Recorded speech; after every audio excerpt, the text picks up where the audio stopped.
Yoningizda yurib, ishingizni o'rganib, tuz-tuzlig'ingizga tupurib ketadigan kristalar bor-ku, o'shunaqalar hayotingizda bo'lganmi? Qilgan yaxshiligingni bir kunda unutishadi-yu, ammo bitta achchiq gapingni bir umr eslab yurishadi.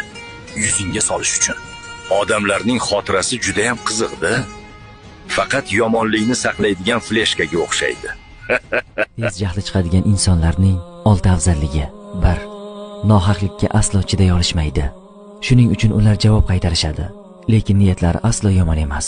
2. Ular juda halol insonlardir. Ichlaridan nima o'tayotgan bo'lsa, o'shani aytishadi. 3.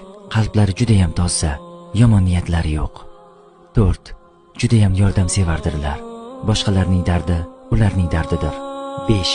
Manfaatlari yo'lida hech kimdan foydalanmaydilar. Manfaatga asoslangan munosabatni yoqtirmaydilar. 6. Ichlarida gina saqlamaydilar. Oson xafa bo'lishadi, ammo oson kechirishadi. Hayotingizda bunday insonlar bo'ladigan bo'lsa, ularning sevgisiga beparvo bo'lmang.